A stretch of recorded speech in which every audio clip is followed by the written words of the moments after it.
Future में human life सिर्फ 25 साल तक लिमिटेड होगी। अगर जिंदा रहना है तो टाइम कमाने के लिए काम धंधा करना पड़ेगा। हर किसी के पास अपनी लाइफ की टिक टिक करती काउंटडाउन क्लॉक होगी। कहानी की शुरुआत होती है विल से, जो अपनी कलाई पर नजर डाली। वहां एक हरी कोडिंग वाली टाइमर लाइन गिनती कर रही थी। 23 घंटे 48 मिनट 25 सेकंड बाकी। मतलब उसके पास जीने के लिए बस इतना ही टाइम बचा था। विल घबराया नहीं, बल्कि पूरी कैजुअल वाइब में खिड़की का पर्दा हटाकर बाहर देखने लगा। अब उसे हर हाल में कलाई के नंबर बढ़ाने का तरीका ढूंढना था, वरना कल की सूरज की किरण भी नहीं देख पाएगा। उसने बिना टाइम वेस्ट किए वर्क यूनिफॉर्म पहना और बाहर निकल गया। चलना छोड़, वो सीधा रन मोड में था क्योंकि टाइम कम था। जल्दी ही वो एक फैक्ट्री के पास पहुंचा। बाहर बोर्ड पर कॉफी की प्राइस देखी तो मुंह से निकल गया, ये तो लूट है भाई। कैपिटलिज्म के इस लूट खसोट के सामने विल बस दांत पीस कर रह गया। फिर उसने कलाई मशीन से पेमेंट किया। उसकी हरी कोडिंग वाली लाइन से सीधा 5 मिनट कट गए। घर की हालत वैसे ही खराब थी, अब तो और बर्बाद। आंसू पीकर उसने कॉफी ली और अपने वर्कस्टेशन की तरफ बढ़ गया, ताकि जितना टाइम खर्च किया उतना फिर से कमा सके। रास्ते में जगह जगह पड़ी लाशें देख उसने कोई रिएक्शन नहीं दिया। यहां लोगों का टाइम खत्म होते ही मौत आ जाती थी। विल जानता था कि अगर रुक गया तो उसका भी यही हाल होगा। उसने साल भर बिना छुट्टी काम किया, लेकिन शाम को सैलरी मिलने पर देखा पेमेंट आधा कर दिया गया है। उसने प्रोटेस्ट करने की कोशिश की, मगर एचआर जैसे चेहरे वाले बंदे ने ठंडे स्वर में कहा, तुम्हारे काम की वैल्यू बस इतनी ही है, पसंद नहीं तो निकल जाओ। विल चुपचाप निकल गया। महंगाई आसमान पर और सैलरी आदि। विल के दिमाग में अब डर बैठ गया कि अगर कुछ चेंज नहीं किया तो 1 हफ्ते में गेम ओवर हो जाएगा। वो सीधे बार में घुसा ताकि शराब में अपना स्ट्रेस डुबो सके। लेकिन ये वही पल था जब किस्मत का गियर घूमने लगा। बार में उसकी नजर एक रॉयल लुक वाले अमीर बंदे पर पड़ी। दोस्त से पूछा तो पता चला उस बंदे के पास पूरे 100 साल का टाइम है, यानी अगर समझदारी से खर्च करे तो लाइफ टाइम इमोर्टल रह सकता है। लेकिन वो यहां सबको ड्रिंक्स पिला रहा था, जिसकी कीमत विल के पूरे साल की सैलरी से भी ज्यादा थी। इतना ओपन शो ऑफ देखकर विल के दिमाग में एक प्लान क्लिक हुआ। वो अमीर को समझाने गया कि यहां रहना खतरनाक है, वरना आसपास के गरीब लोग उसे लूट सकते हैं। मगर अमीर को कोई फर्क नहीं पड़ा। उसने विल की बात को हवा में उड़ा दिया। तभी बार में अचानक सन्नाटा छा गया। सब खड़े होकर बाहर निकलने लगे, क्योंकि अंदर घुस आए थे टाइम रॉबर्स, यानी वो लोग जो दूसरों का टाइम छीन लेते हैं। विल का दोस्त उसे खींचकर बाहर ले जाना चाहता था, मगर विल ने हाथ झटक दिया। उसे लगा ये मौका है अपने फ्यूचर को रीसेट करने का। टाइम रॉबर्स का लीडर अमीर को मारना नहीं चाहता था, क्योंकि मरते ही उसके हाथ का टाइम 0 हो जाता। यहां रूल था टाइम ड्यूल, जिसमें दोनों अपने अपने हाथ मिलाकर टाइम के लिए लड़ते हैं। हारने वाले का टाइम सीधा जीतने वाले में ट्रांसफर हो जाता है। अमीर स्मार्ट था, उसने बाथरूम जाने का बहाना किया ताकि बच निकल सके, मगर दरवाजे पर एक गार्ड खड़ा था। यही मौका विल के काम आया। उसने गार्ड को बेहोश किया और अमीर को खींचकर भागने लगा, लेकिन टाइम रॉबर्स उनके पीछे लग गए। विल उसे अपने पुराने सीक्रेट हाइडआउट में ले गया, जहां पहुंचना मुश्किल था। वहां पहुंचकर विल ने देखा उसके पास बस 18 घंटे 68 मिनट बचे थे। अमीर ने मदद की पेशकश नहीं की, क्योंकि वो विल की मंशा समझ चुका था, लेकिन अंदर से उसने एक फैसला कर लिया था। इस दुनिया में लोग 25 साल की उम्र पर फिजिकली फ्रीज हो जाते थे, लेकिन तब कलाई पर 365 दिन का काउंटडाउन शुरू हो जाता था। स्पेशल टास्क पूरी करके ही टाइम बढ़ाया जा सकता था। विल ने नॉन स्टॉप काम करके 28 साल की उम्र तक पहुंचा था। अमीर ने कहा, टाइम हमेशा कुछ लोगों के पास ही जमा है और उनकी इमोर्टल लाइफ का खर्चा हम जैसे लोगों से निकलता है। वो इस सिस्टम से नफरत करता था। फिर उसने विल से पूछा, अगर तुम्हारे पास मेरे जितना टाइम हो तो क्या करोगे? विल ने अपनी कलाई देखी और बोला, मैं 1 सेकंड भी वेस्ट नहीं करूंगा। ये सुनकर अमीर मुस्कुराया, और अगली सुबह जब विल सो रहा था, वो उसके पास चुपचाप आया और उसने अपनी आस्तीन ऊपर की और अपनी कलाई को विल की कलाई पर हल्के से रख दिया। उसकी आंखों में अब एक ठान ली हुई चमक थी। विल सो रहा था और अमीर का टाइम उसकी कलाई से तेजी से घटने लगा, जब तक कि बस 5 मिनट की लाइफ बाकी रह गई। तभी उसने ट्रांसफर रोक दिया। विल जब जागा तो उसे कलाई पर कुछ अजीब महसूस हुआ। उसने आस्तीन उठाई और सामने जो देखा उससे आंखें चौंधिया गईं। उसकी कलाई पर 116 साल का टाइम गिन रहा था। वो चारों तरफ देखने लगा, लेकिन अमीर वहां नहीं था। फिर खिड़की से बाहर झांका। उसने देखा कि अमीर पुल पर बैठा है। विल घबरा गया। उसका कभी इरादा उसे मारने का नहीं था, बस थोड़ा सा टाइम चुराने का था ताकि वो बच सके। लेकिन काउंटडाउन खत्म होते ही अमीर की लाइफ भी खत्म हो गई। विल भागकर पहुंचा, लेकिन बस उसकी लाश नदी में तैरती मिली। दुख और हल्की सी एक्साइटमेंट दोनों थी। आखिर इतनी बड़ी विंडफॉल उसे अचानक मिली थी, पर समझ न आने पर कि क्या करे, वो वहां से निकल गया। विल इमोशनल इंसान था। अमीर से मिला पहला फायदा उसने अपने बचपन के बेस्ट फ्रेंड को दिया। उसकी कलाई पकड़कर 10 साल का टाइम ट्रांसफर किया। मगर दोस्त का पहला रिएक्शन ये नहीं था कि फैमिली को अच्छा जीवन दे, बल्कि वो सीधा बार की तरफ देखने लगा। विल, मैं निकल रहा हूं। विल एक फूलों का बुके लेकर बस स्टॉप पहुंचा, मां को ये खुशखबरी देने। अब उन्हें कभी भी लोन और बिल की टेंशन नहीं होगी। लेकिन आखिरी बस निकल गई और मां नहीं आई। विल को समझ आ गया कुछ गड़बड़ है। वो भागकर मां के फैक्ट्री पहुंचा। पता चला सुबह जब मां निकली तो उसके पास 3 दिन से भी कम टाइम था। फिर आधा किराया और 8 घंटे का बिजली बिल भरने के बाद उसके पास बस 1.5 घंटे की लाइफ बची थी। उसने हिसाब लगाया था कि बस पकड़कर बेटे से जल्दी मिल लेगी, लेकिन किराया अचानक बढ़कर 2 घंटे हो गया।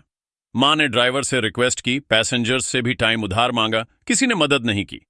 अब पैदल जाने के अलावा कोई रास्ता नहीं था, लेकिन पैदल चलने में भी 2 घंटे लगते। वो दौड़ने लगी, क्योंकि गरीबों के लिए हर सेकंड लाइफ और डेथ का सवाल होता है। दौड़ते दौड़ते उसके पास सिर्फ 10 सेकंड रह गए। 10। उसी वक्त विल दूर से आ गया। वो मां तक पहुंचने ही वाला था कि आखिरी सेकंड में मां उसके हाथों में गिर गई। उसकी कलाई का हरा टाइमर काला हो चुका था। विल का गम अब गुस्से में बदल गया। अब वो इस सिस्टम बनाने वालों को सबक सिखाएगा। अगले दिन उसने एक लग्जरी कार खरीदी और अमीरों के इलाके में घुसने का प्लान बनाया। पहली गेट पार करने में ही उसका 1 महीने का टाइम कट गया। विल को समझ आ गया कि अमीर और गरीब के बीच कितनी गहरी खाई है। यहां कुल 12 लेवल के गेट थे और हर लेवल में और ज्यादा टाइम देना पड़ता था। चौथे गेट तक पहुंचने में ही उसका 1 साल कट गया। विल वहीं रुक गया और चारों तरफ देखा। गगनचुंबी इमारतें, आलीशान माहौल, गरीब बस्तियों में पले विल को चक्कर सा आने लगा। लेकिन अब वो इस जगह को जीतने का सपना देख रहा था। गेटों में पला विल आज भी तेज भागने की आदत नहीं छोड़ पा रहा था। भले ही उसके पास 100 साल थे, लेकिन जल्दी ही उसने महसूस किया कि वो यहाँ के लोगों से अलग है। कलाई पर 100 साल देखकर उसकी कॉन्फिडेंस वापस आ गई। सिस्टम को तोड़ने के लिए उसे पहले बहुत सारा टाइम जमा करना था। और उसे याद आया कैसीनो। 1 साल का एंट्री फीस देकर वो अंदर गया और अपनी फेवरेट गेम पोकर खेलने बैठा। कुछ घंटों में ही उसका टाइम बढ़कर 250 साल हो गया। लेकिन वो रुका नहीं, उसने पूरे 200 साल दांव पर लगा दिए। अब टेबल पर 1100 साल का जैकपॉट था और उसके पास खेलने के लिए बस 29 सेकंड बचे थे। अगर हार गया तो सीधा मौत। विल बाहर से शांत था, पर अंदर काउंटडाउन देख के नर्वस। सामने वाले ने 3 एक जैसे कार्ड दिखाए। एडम ने अपना हाथ खोला, एक ब्लैक स्पेड 4 और रेड हार्ट 8, लेकिन उसने एक स्ट्रेट बनाकर सामने वाले को हरा दिया। विल की कुल संपत्ति अब 1100 साल थी, पर सामने वाले को कोई फर्क नहीं पड़ा। ये बस उसकी टोटल वेल्थ का 10% था। फिर भी उसने विल के आत्मविश्वास को नोट किया और उसे रात की एक हाई प्रोफाइल पार्टी का न्योता दिया, जहां दांव और बड़े होंगे। विल जानता था कि ये लोग सिस्टम के असली बनाने वाले हैं और अब वो इस तालाब को हिला देना चाहता था। हर चीज का एक कारण होता है। फिलॉसफी सुनने के बाद विल ने ठान लिया कि पार्टी में कभी भी अपने गरीबी वाले शूज न दिखाए। तो भाई ने पूरे 29 साल लगा दिए एक कन्वर्टेबल 4 पहिया गाड़ी खरीदने में। शाम को ढांसू विला के बाहर गाड़ी पार्क की, लेकिन अंदर जो देखा वो देखकर दिमाग घूम गया, क्योंकि सामने खड़ी 3 लेडीज बाएं से दाएं थीं। उसकी सास, उसकी बीवी और उसकी बेटी। और ये वही बेटी थी जो दिन में उस रईस आदमी के साथ दिखी थी। उम्र मुश्किल से 20। लेकिन विल का फोकस डिगा नहीं। उसका मिशन था सबका टाइम जीतना। जैसे ही वो टेबल पर बैठने वाला था, तभी एक गैंग बिन बुलाए विला में घुस आया। 2 हट्टे कट्टे भाई लोगों ने उसे पकड़ लिया और एक कमरे में ले जाकर इंट्रोगेशन चालू कर दिया। उन्होंने खुद को टाइम मैनेजमेंट ब्यूरो बताया और धमकी दी, तेरे सारे इलीगल टाइम अर्निंग्स जब्त। असल में जिसने उसे 100 साल गिफ्ट किए थे, उस अरबपति की डेड बॉडी मिल चुकी थी। सीसीटीवी फुटेज ने साफ दिखाया कि विल जिम्मेदार हो सकता है। तो मशीन लगाकर उसके शरीर में स्टोर 1000+ साल खींच ली। सिर्फ 2 घंटे का वक्त छोड़ा कन्फेशन के लिए। विल अंदर से अभी भी एक गरीब बंदा, कुछ कर नहीं पाया। ब्यूरो वालों के लिए तो ये ऐसे था जैसे कोई मच्छर मार दिया। लेकिन विल का असली एजेंडा था इस लूट के नियम तोड़ना। उसने विला मालिक की बेटी को होस्टेज बना लिया और कन्वर्टिबल में बैठ भाग निकला।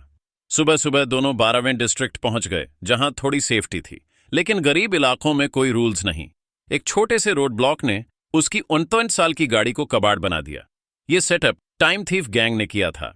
जैसे ही उन्होंने देखा कि लड़की के पास 10 साल का टाइम है, गैंग लीडर टाइम चूसना शुरू कर देता है। उसी वक्त पुलिस भी आ जाती है, बाकी गुंडे भाग जाते हैं, लेकिन ग्रीडी लीडर तब तक चूसता रहा जब तक लड़की के पास सिर्फ 30 मिनट नहीं बच गए। लड़की, जो जिंदगी में कभी भी टाइम की कमी नहीं देखी थी, पैनिक मोड में चली गई। विल शांत था क्योंकि उसने पहले भी ये फीलिंग देखी थी। उसके दिमाग में प्लान आ चुका था। वो लड़की को लेकर अपने पुराने दोस्त के घर पहुंचा। उसके पास सिर्फ 3 मिनट बचे थे, लेकिन दरवाजा खोलते ही पता चला दोस्त की मौत हो चुकी है। वजह वही टाइम जो विल ने उसे गिफ्ट किया था, दोस्त ने शराब में उड़ा दिया और ओवरडोज से मर गया। विल खुद को गिल्टी फील करने लगा, लेकिन टाइम कम था, सिचुएशन क्रिटिकल। विल ने लड़की के महंगे ईयररिंग्स पर नजर डाली और तुरंत उसे लेकर पॉन शॉप भागा। गेट बंद होने ही वाला था, विल ने पैर से रोक दिया, लेकिन शॉप वाले ने सिर्फ 2 दिन का टाइम ऑफर किया, जबकि ईयररिंग की वैल्यू 1 साल थी। विल ने डील मान ली, क्योंकि मरने के बाद तो ईयररिंग वापस उसी के पास आ जाते। अब दोनों के पास थोड़ा टाइम था और विल ने लड़की के पापा को कॉल करके 1000 साल की फिरौती मांगी, वो भी सीधे चैरिटी हाउस में भेजने की कंडीशन पर, क्योंकि वहां रोज गरीब टाइम के लिए लाइन लगाते थे। पापा समझ गया, विल दुनिया का रूल बदलना चाहता है। जैसे ही सामने वाले ने फोन काटा, विल को समझ आ गया, ये लोग फिरौती देने वाले ही नहीं हैं। लड़की थोड़ी उदास हुई तो विल ने उसे जाने देने का फैसला कर लिया। आखिर ये उसकी और सिस्टम की लड़ाई थी, इसमें किसी बेगुनाह को क्यों घसीटना। जाते जाते उसने लड़की के हाथ में एक पिस्टल पकड़ा दी। स्लम में कब क्या हो जाए कोई भरोसा नहीं। लड़की फोन बूथ पर गई बाप को कॉल करने, लेकिन कॉल कनेक्ट होते ही उसने सच्चाई देखी। उसके बाप ने ना सिर्फ पैसे देने से मना कर दिया, बल्कि आसपास घेराबंदी भी कर रखी थी ताकि विल को मार सके। अगर वो विल की मदद ना करती तो विल अब तक मरा पड़ा होता। उधर समय देखो तो रेमंड की घड़ी में बस 2 घंटे बाकी थे। इतने में स्लम से बाहर निकलना मुश्किल था, लेकिन विल ने ऐसा किया जो कोई सोच भी नहीं सकता। उसने रेमंड को पूरे 2 घंटे दे दिए। रेमंड हक्का बक्का।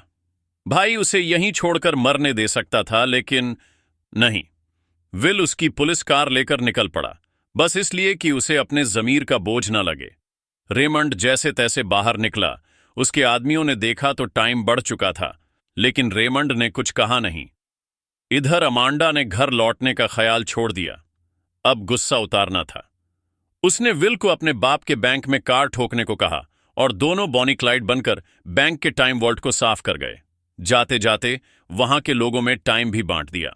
विल ने 10 साल का टाइम अपने पुराने दोस्त की बीवी को दिया और 100 साल चैरिटी में डोनेट कर दी ताकि स्लम में बंट सके। लेकिन कहानी यहीं खत्म नहीं हुई। होटल में बैठकर दोनों ने एक और प्लान बनाया, ऐसा जो 10 साल में भी किसी को सूझे नहीं। अगली सुबह अमांडा अपने बाप की कंपनी पहुंची।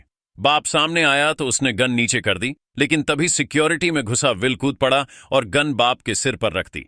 बाकी गार्ड्स ने भी हथियार डाल दिए। टॉप फ्लोर ऑफिस में पहुंचते ही सामने था एक विशाल लॉकर। अमांडा को पता था बाप कभी फैमिली डेट पासवर्ड में नहीं डालेगा, तो उसने विल को 1228 और 09 ट्राई करने को कहा। डार्विन की बर्थ डेट, क्योंकि उसका बाप सर्वाइवल ऑफ द फिटेस्ट का भक्त था। पासवर्ड डालते ही लॉकर खुला। अंदर एक डिवाइस थी जिसमें पूरे 10 लाख साल का टाइम था। बाप ने समझाने की कोशिश की, ये टाइम बांटने से लोग बस थोड़े दिन और जिएंगे, सिस्टम का बैलेंस बिगड़ जाएगा। लेकिन विल तो यही चाहता था, सिस्टम की रीसेट बटन दबाना। दोनों गाड़ी में भागे, लेकिन रेमंड पीछा करता रहा। स्लम के पास पहुंचते ही रास्ता काट लिया, कार पलटने वाली थी। विल बाहर निकला, चकराया हुआ, तभी एक छोटी लड़की दौड़कर डिवाइस लेकर आई और भीड़ में भाग गई। स्लम के लोग रेमंड को घेरने लगे और विल अमांडा निकल गए। डिवाइस चैरिटी पहुंची, 10 लाख साल बंटने लगे और गरीब अब अमीरों की टाइम जोन में घुसने को तैयार थे। रेमंड जानता था ये सब विल का काम है। वो उनके रास्ते में पहुंचा, लेकिन टाइम देखने पर बस 5 सेकंड बाकी थे। विल को भी तभी एहसास हुआ अमांडा के पास सिर्फ 1 मिनट है और आना जाना दोनों के लिए टाइम नहीं। दोनों ने मौत का इंतजार करने का सोच लिया, लेकिन तभी विल की नजर रेमंड की पुलिस कार पर पड़ी। उसकी सैलरी का टाइम अभी लिया ही नहीं गया था। विल दौड़ा, बस 20 सेकंड बचे थे, लेकिन आखिर में टाइम मशीन पर हाथ रखकर 1 दिन का टाइम ले लिया। भागकर अमांडा तक पहुंचा और दोनों बच गए। 10 लाख साल का टाइम गरीबों में बंट गया और अब कोई भी पूंजीपतियों के लिए गुलामी करने को तैयार नहीं था। अमीरों का टाइम जोन हिलने वाला था। और खेल बदल चुका था। तो दोस्तों, आज की कहानी यहीं खत्म होती है। फिर मिलेंगे एक और धमाकेदार कहानी के साथ अगली वीडियो में। तब तक के लिए अलविदा और अपना ख्याल रखो।